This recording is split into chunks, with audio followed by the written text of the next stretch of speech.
समय पर बारिश नहीं होने से किसान पहले से ही परेशान हैं और घटिया बीज और दवाओं के कारण भी किसानों को परेशानी का सामना करना पड़ रहा है। ऐसे ही अमरावती के नंदगांवपेट में घटिया दवा के छिड़काव से 15 एकड़ फसल खराब हो गई, जिससे किसान काफी चिंतित और आक्रोशित हो गया है।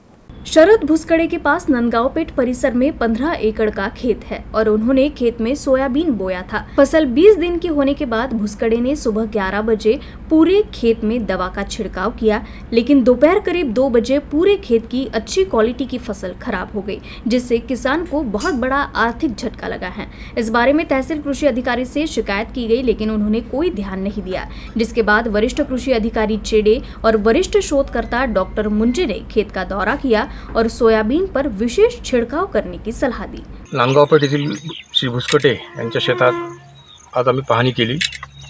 फवारणीमुळे नुकसान झालेल्या संदर्भात त्यांची तक्रार होती। त्या संदर्भात आम्ही पूर्ण चौकशी केल्यानंतर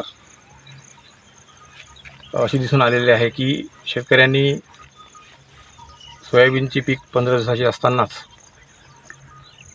साफ आणि प्रोपेक्स सुपर आणि 19-19चा फवारा घेतला। त्याचबरोबर सुरुवातीच्या काळात असं दिसून आलेलं आहे की जमिनीमध्ये पाणी नव्हते, त्यामुळे ती पीक थोडेसे असे वाढल्यासारखे झाले होते। तथापि त्यामुळे शेतकऱ्याचे नुकसान झाले असं सध्या तरी म्हणता येणार नाही। शेतकऱ्याला आम्ही 2% युरियाची फवारणी करण्याची सूचना दिलेल्या आहेत। 8 दिवसानंतर पुन्हा एकदा पाहणी करू की आवश्यकता असल्यास पाहणी करू। त्याचबरोबर आम्ही शेतकऱ्यांनी जे औषध फवारलेलं आहे त्या दोन्ही औषधीचे आम्ही नमुने काढण्याची सूचना संबंधितांना दिलेल्या आहेत।